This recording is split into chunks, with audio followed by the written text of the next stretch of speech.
to the government today is that your enemy is not our enemy. Your enemy in Afghanistan, your enemy in Iran, your enemy that you're bombing in Libya today, those are not our enemies. Our enemies are right here in the United States of America. Our battle is not against Gaddafi. Our battle against the police brutality right here at home. Our battle is against budget cuts right here at home. Our battle is against racism and white supremacy right here at home. You ain't got to go fight nowhere, black man and black woman. Your fight is right here. Ladies and gentlemen of the jury, on the charges of illegal assassination to illegally assassinate Muammar Gaddafi, on the charges of illegal assassination and murder, how do you find this government? How do you find them? On the charges of reparations, failure to pay reparations, failure to compensate us for the robbery of Africa, for the murder of hundreds of millions of blacks here in the West and abroad. How do you find them? How do you find them?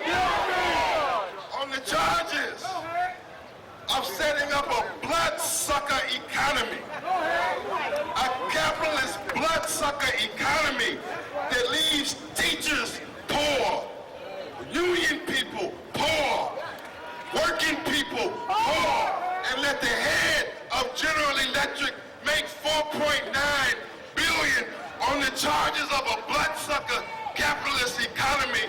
How do you find them? How do you find them? How do you find America on racism? How do you find them on white supremacy? How do you find them? As I leave you, a message to the president, Barack Hussein Obama. We elected you, but we did not elect you to bomb your homeland. We did not elect you to bomb Africa. We are pleading with you, Mr. Obama. You cannot make a compromise with the devil. The Bible says resist the devil, and the devil shall flee from you. You can't cut a deal with Satan, Mr. Obama. You got to stand up for God, the black God that's in you, black man. Black power. Black power. Hands off. Africa. Hands off. Africa.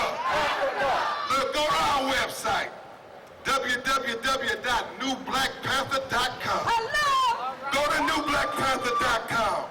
We're sending 3 tons, 6,000 pounds of school supplies, clothes, and shoes to our family in Senegal, in Africa. On October the 1st, in 60 cities all over America, all over the world, all of us will rally and attack this problem on our national and international day of action and unity. But today, we have to fight. Gird up your loins, college student. Gird up your loins, young black man and black woman, for the hour of war is at hand. And we say again as we leave you, hands off. Hands off. Africa. Africa. Hands off. Hands off. Africa. Africa. Black power. Black power. Black power. Black power. Black power. Black power. Thank you very much. This is one of the things that we always talk about is we as the youth. That we got to turn the baton over to the youth. You got it. You got it. Now, I want the youth, those youth my age, and those youth your ages, to say to Brother Malik Shabazz, Black Power.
the UK, etc., using an institution that was supposed to be for peace.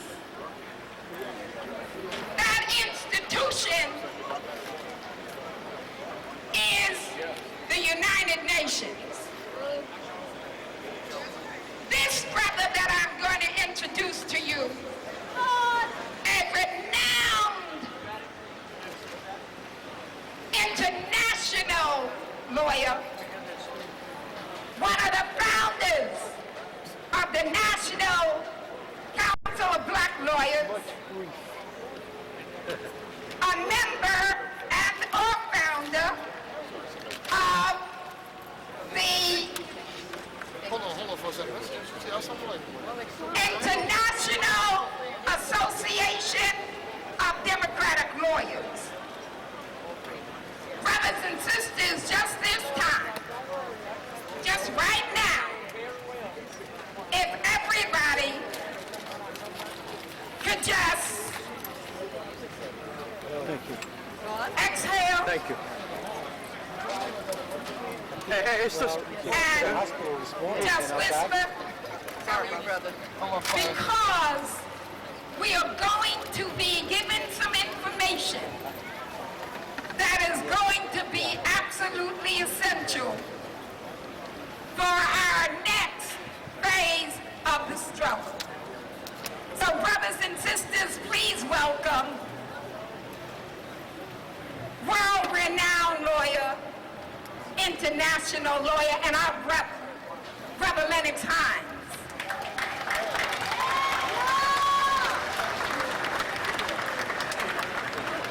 Brothers and sisters. The sound is not good. Can you hear me? Can you hear me now?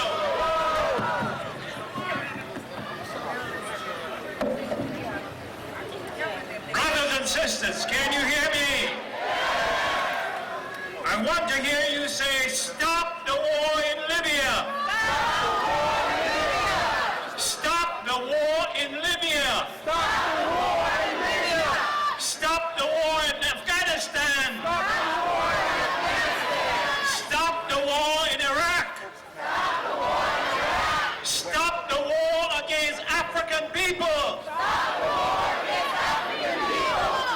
African people, stand up. Thank you.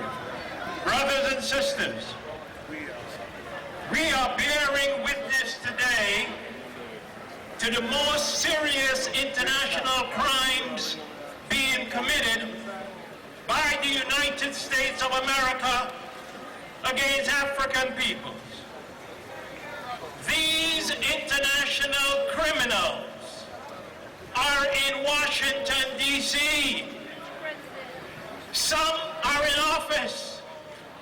Some have retired. Some of them are in Paris. Some in London. Some in Tel Aviv. But we have to continue to organize. We have to continue to agitate until all of these international criminals are arrested, tried, convicted, and imprisoned.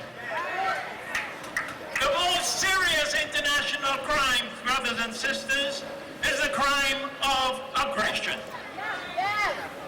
The waging of aggressive war. The Nazis, Adolf Hitler, was prosecuted, he in absentia, and all of his henchmen in Nuremberg. And what was the crime they were convicted of? The most serious crime. The crime of aggression. That involves the attack on sovereign nations in violation of the United Nations Charter, and more specifically, in violation of Article 2, Section 4 of the United Nations Charter. I'm not justified under Article 51 of the United Nations Charter, which speaks to what? Self-defense. The U.S. is committing the crime of aggression today in Iraq. The U.S. is committing the crime of aggression today in Afghanistan. The U.S. is committing the crime of aggression today in Libya. You remember the lies we were told of why we had to invade Iraq. We were told that Saddam Hussein had what? Weapons of mass destruction. That was a lie. There were no weapons of mass destruction. Why did we claim there were weapons of mass destruction? It was a legal cover to justify under Article 51 self-defense. But we now know today that was a lie. So why did we invade Iraq? Oil. Why did we invade Iraq? Let me hear you say it. Oil. Why did we invade Iraq? Oil. Who are the war criminals? Who? George Bush. Donald Rumsfeld. Condoleezza Rice. You remember her? Many individuals who would testify against us, who would stand on a witness stand to put us in jail, will look like you and I. Many of the people in the audience will be taking notes today. I will have another page in my FBI file. The person who will testify against me will look like you or me. So do not be confused with respect to who among us may be the enemy. We are committing crimes in Libya today as I speak. Why are we attacking Libya? Oil. Let me hear you repeat it. Why are we attacking Libya? The pretext we are using to attack Libya is a legal doctrine called international humanitarian intervention. What does that mean? It means that we say civilians will at risk against attacks. Civilians were at risk against mass killings by Libya and by Gaddafi. But my friends, it is the United States government and its allies who are killing thousands of Libyans today against international law. And how are they doing it? The U.S. is using drones, robot aircraft. Each one of those drones, robot aircraft costs how much? $15 million. How many do we have? The Pentagon has 7,000 of those weapons. How much money did the Pentagon spend? Over $100 billion in these aircrafts. Now the U.S. is spending $2 million per day to try to kill Gaddafi. But as we speak today, there are millions of Africans starving in Somalia, starving in Kenya, starving in South Sudan, starving in Ethiopia, and the United States is spending less money helping the people of Africa who are facing one of the most serious droughts, but they are spending $2 million a day to try to kill one man.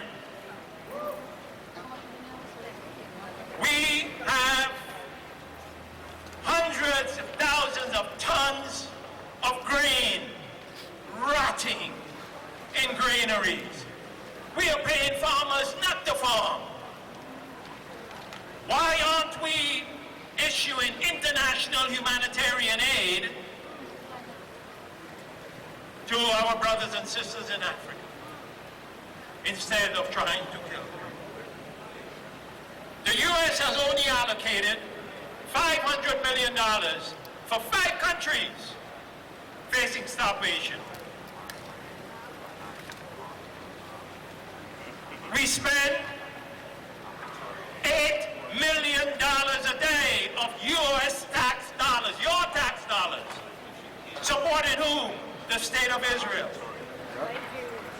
We spend $3 billion a year in foreign aid to Israel. When the Israelis attacked the Palestinians in Gaza,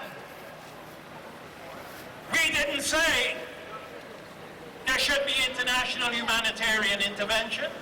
We didn't send in the Marines. We didn't use drone aircraft against them. So why the double standard? We are imposing criminal economic sanctions against Zimbabwe. When the minority regime in South Africa oppressed and tortured millions of black South Africans, we opposed sanctions against the apartheid regime. We supported and collaborated with the apartheid regime. We were opposed to sanctions then. The CIA worked with the South African intelligence forces to track down and arrest Nelson Mandela. When the majority of the international community voted against apartheid South Africa, the United States voted with South Africa. The people of Zimbabwe are fighting to free their land. That was the promise of their liberation movement. It was the British government that double-crossed Mugabe, because the British government was supposed, at the Lancaster Accords in London, was supposed to provide the money for repatriation of the white farmers whose lands were taken. We, brothers and sisters, have to organize and set up people's tribunals around the United States. We have to begin educating our people about who the real criminals are. We have to work and agitate until we have those people in the White House and those who are now out of the White House tried and arrested. Now you may say, Heinz, I don't know what kind of drinks you drink. There's no way that they're going to arrest any of these people. They're too powerful. But I want you to think carefully of one thing. There's precedent for this. There was a man by the name of Augusto Pinochet. He was the former president of Chile. Pinochet thought that he could sign laws granting and giving himself immunity from prosecution. He used to hang out with Margaret Thatcher and the guy who was the actor in the White House by the name of Ronald Reagan.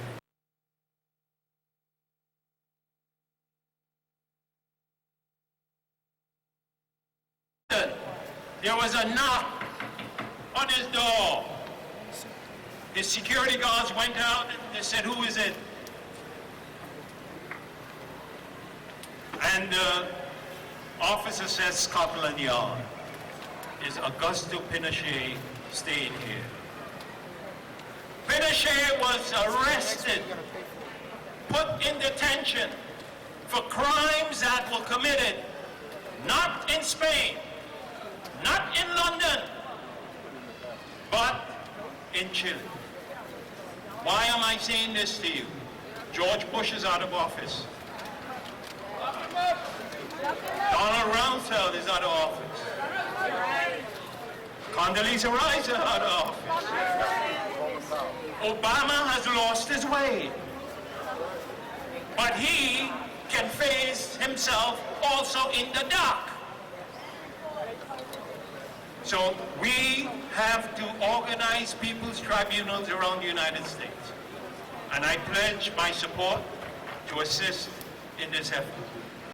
It will be one of my greatest accomplishments to see George Bush, Donald Rumsfeld, Condoleezza Rice in handcuffs.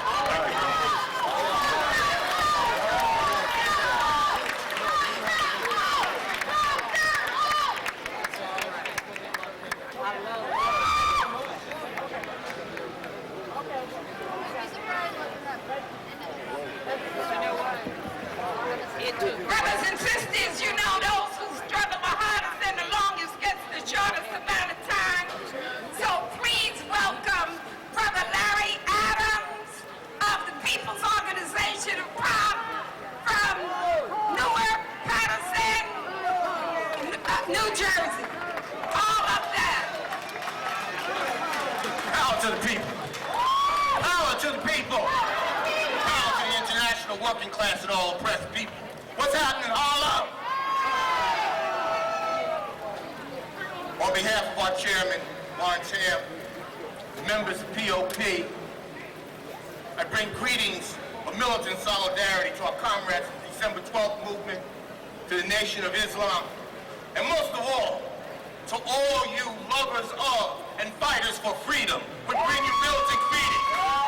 We raise our voices with yours to demand an end to the bombing of Libya, end the illegal sanctions against Zimbabwe, and to end the attacks on the working people by the mayor of this city on housing and education and other necessary social services.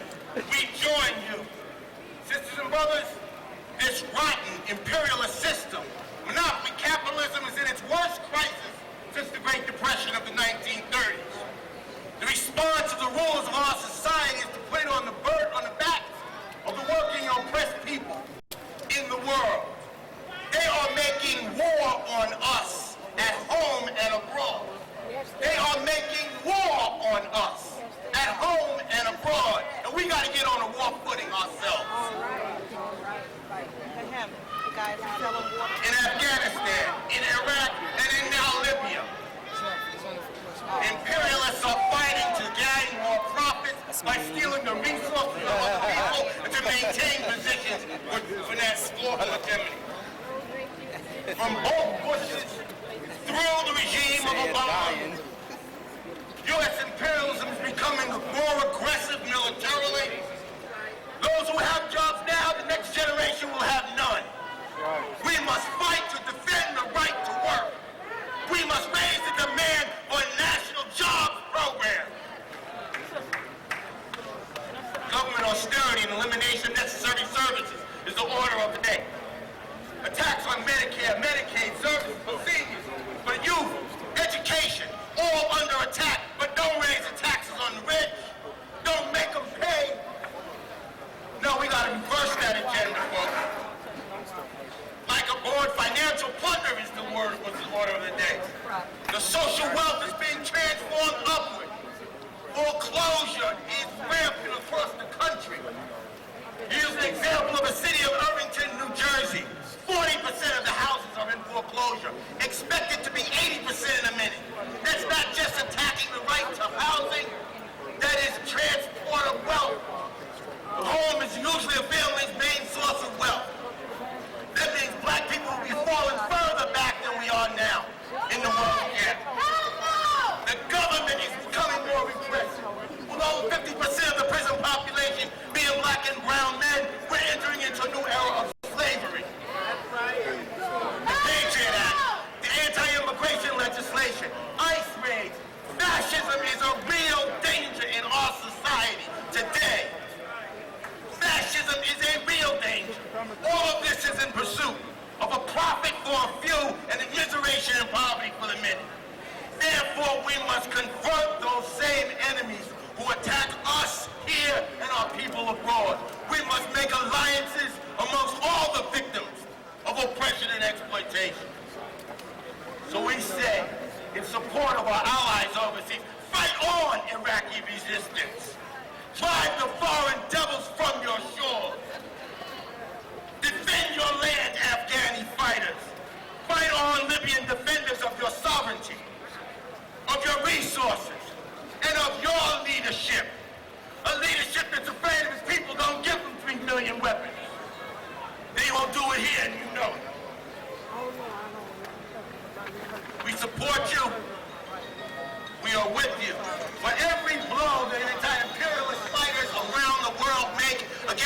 imperialism strengthens our fight here.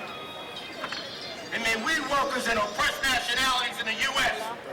be inspired by overseas anti-imperialist resistance. The Arab masses are rising to throw out U.S.-placed puppets over their resources that pillage their society. Everybody except the Libyan so-called rebels asked for no foreign intervention. But the CIA-trained so-called rebels asked for and invited the enemy into their country. So comrades and friends, when they say get back, we say fight back. Bob calls on friends and allies to build the movement of resistance, unite all victims of capitalist oppression, abroad and at home, and build a national united front. Libya fights imperialism. Zimbabwe fights imperialism. Free the land. The CWA, the IBEW, the SEIU fight imperialism. We must unite all. Fight or perish. Second, replicate the POP campaign of 382 days of protest promoting people's fight back agenda. Jobs, troops home now, defense of labor, civil and human rights,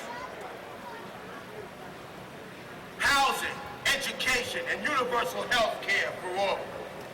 And in the process, though, we must fight finish. In the process, we must fight opportunism. We must fight anything that gets in the way of our success. We must not allow the people's movement to be tied to the tail of the Democrat Party. Honesty just arrived. Yeah, I see him. And we sons and daughters of Africa need particularly to be honest with ourselves and our people and recognize that Barack Obama serves empire, not people of Africa at home or abroad. We must be honest with ourselves and not allow our historic movement to be blunted because of the color of the skin of the CEO of imperialism, the commander-in-chief of the most vicious military in the world and in human history. He is more sinister than Bush because he can lull us to sleep. That's right. Judge the man by his deeds. War, war, war abroad, impoverishment and misery at home. In closing, let us say, U.S. and NATO out of Libya. End the sanctions against Zimbabwe. Free the land. Down with imperialism. Workers of the world and oppressed people unite.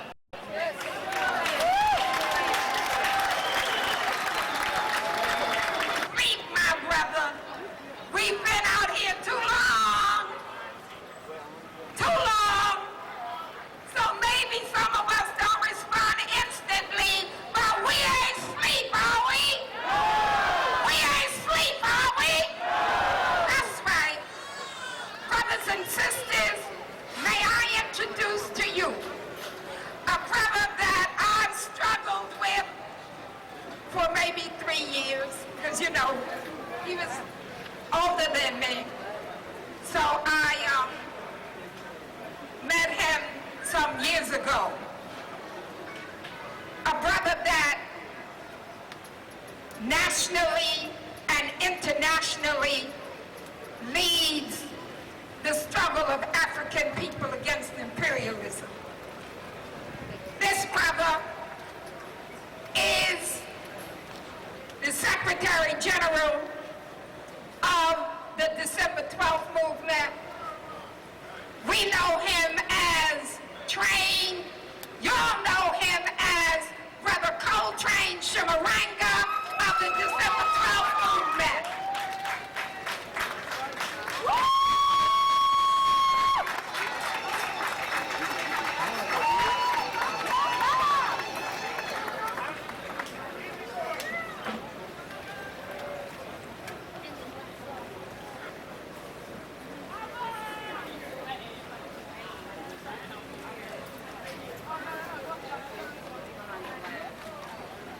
All power to the people. Black power to black people. We are an African people. Black is beautiful. Yo. Black is beautiful. beautiful. Africa is black. And we are Africans. Now dig this. Yeah. When we first planned Oh, okay. this Stick around. march and this event, we made a decision that we wanted to send a message across the Atlantic Ocean. And we made that decision because our position is this. When they drop bombs on Africa, they drop bombs on Harlem. When they drop bombs on Libya, they drop bombs on Mississippi. When they drop bombs on Afghanistan, when they drop bombs on Iraq, when they drop bombs on Pakistan, when they send drone missiles, they are killing the people. And our position is when they are killing the people, it is time for us to rise up. Are you with me? So our position, She's gonna be by your block. uncategorical, is this. Harlem belongs to black people. Are you with me? They took Harlem from us. They think we are going to lay down on it. And we said, let's bring 1 million to Harlem because it should be understood that Harlem will never be trampled over by the racist Bloomberg administration or imperialists. Are you with me? So we have to make a statement here today. And our statement is, first and foremost, is that imperialism kills. That black people are suffering daily. That the whole world has said that those people, NATO, the CIA, the Pentagon, has no regards for African people. Then we must make a statement politically that we are not going to sit back and say nothing. We must say something. And that something must be, we are an African people. Come with me. We are an African people. Come with me. We. I can't hear you. I can't hear you.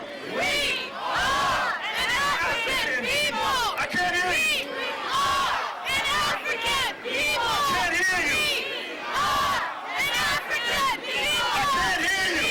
We are an African people. I can't hear you. We are an African people. Let Zimbabwe hear you. We are an African people. Let Libya hear you. We are an African people. Let Zimbabwe hear you. We are an African people. Let Zimbabwe hear you. We are an African people. What do you want? Freedom! What do you want? Freedom! We say the only way this nation and this time and this hemisphere is going to obtain its freedom is that we must be prepared to do what? So we say it is freedom or what? I can't hear you. It is freedom or what? I can't hear you because you got to understand that when you say it, you must live it. It is freedom or what? We must be our own liberators.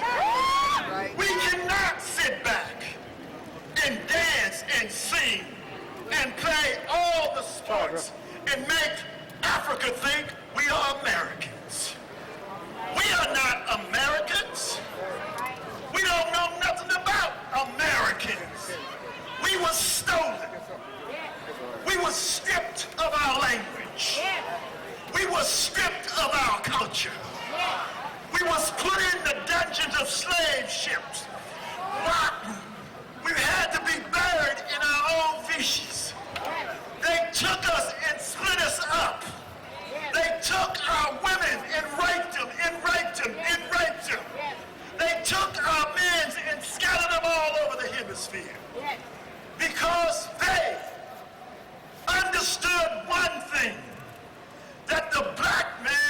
woman in America could not be defeated. And we will never be defeated.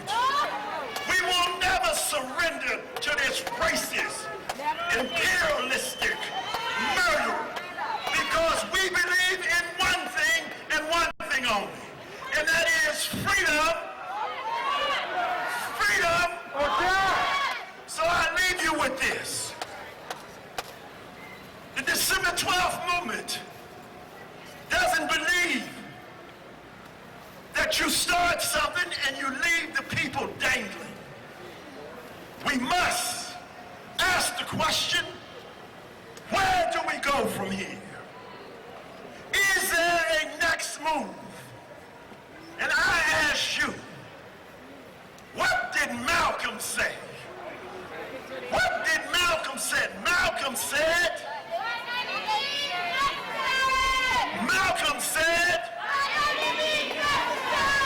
what else did Malcolm say? What else did Malcolm say? Ballot or the bullet. I can't hear you. What else did Malcolm say? And he also said, we must be internationalists. And there's a place down there on 42nd Street that has the nerve to call itself the United what? The United what?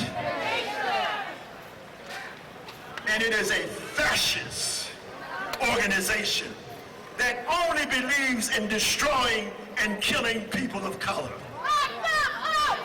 We must make a move. We must say Malcolm went from Harlem to Africa. We must go from Harlem to where? Africa. Where must we go after this event? United Nations. Because that is the body that we want to raise the question what Malcolm said, and that is Africa is us and we are Africans. Are y'all prepared to make the move for us to go to the United Nations?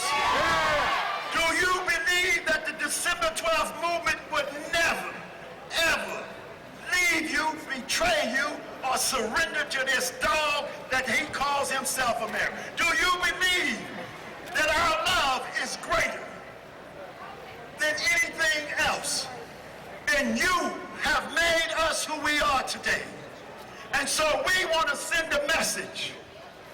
We want to send a message first to our president, not that colored person in the White House, but the greatest African leader that Pan-Africanism has ever known. Have you heard of Robert Mugabe? Have you heard of Robert Mugabe? Yes, sir. Let's say, Black Power, President Robert Mugabe. Let me hear you say it. Black power, President Mugabe. Let me hear you say, take the land, President Robert Mugabe. Take the land, President Mugabe. Let me hear you say, lift the sanctions, U.S. imperialists. Lift the sanctions. And so, we come as we leave with the same line, with the same conviction that we are going to be free in America. That this crowd, that this event is a signal that the black man and woman is never going to surrender or allow the imperialists to intimidate or strike fear in the hearts of our people. Are y'all with me? So I want you to understand one thing. Our destiny is in whose hands? Our destiny is in whose hands? If it's in our hands, then we must be prepared to do what? We must be prepared to take it. And we must send a message to the African world that we stand shoulder to shoulder with Africa because Africa is us. That's right. Freedom or death? I can't hear you. You can't let me leave with you being silent. I can't hear you. I can't hear you.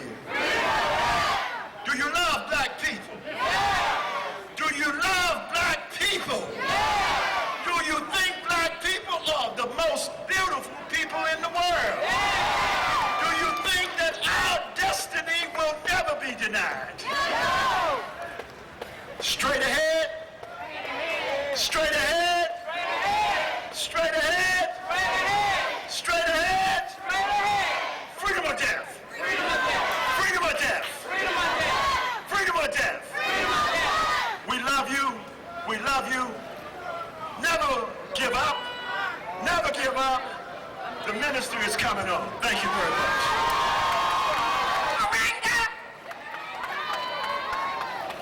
Secretary General of the December 12th movement. What y'all say? Can't hear you. Can't hear you. Thank you. Thank you.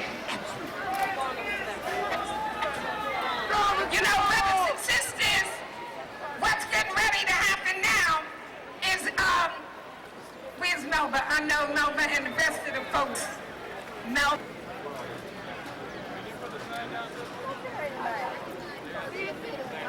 See, black folks know when something real they're getting ready to go down, huh? What do y'all say? Yeah! Yeah! Yeah! Yeah! You know what? I can't hear the folks on our 25th Street. So turn around, y'all. Yeah! Make them hear you. Yeah!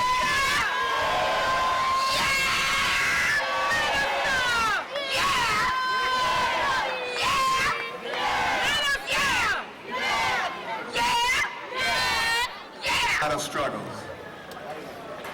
Been with us on the front line, has demonstrated. I remember some nights in Brooklyn some years ago where she was with us as we were attacking crack houses. And Melba Moore was in the street putting red paint on crack houses.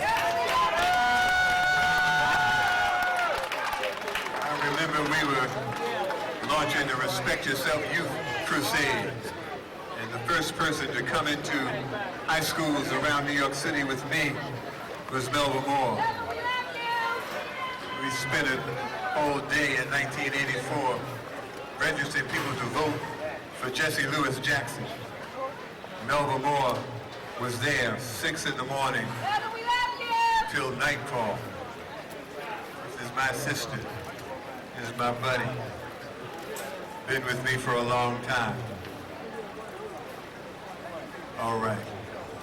Here's what I want you to do. Would you welcome our sister, Melba Moore?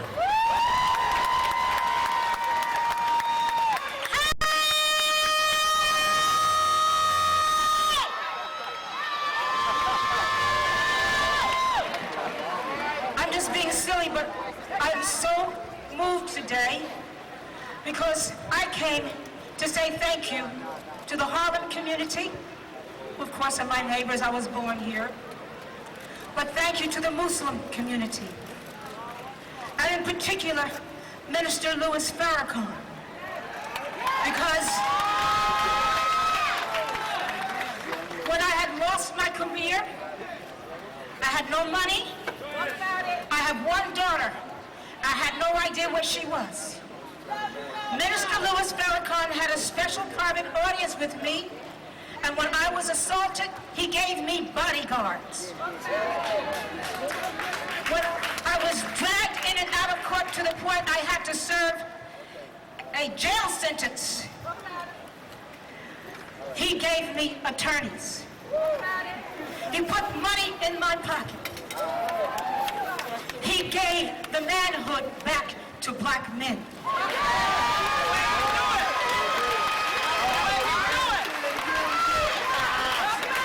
So that black women could have a cover.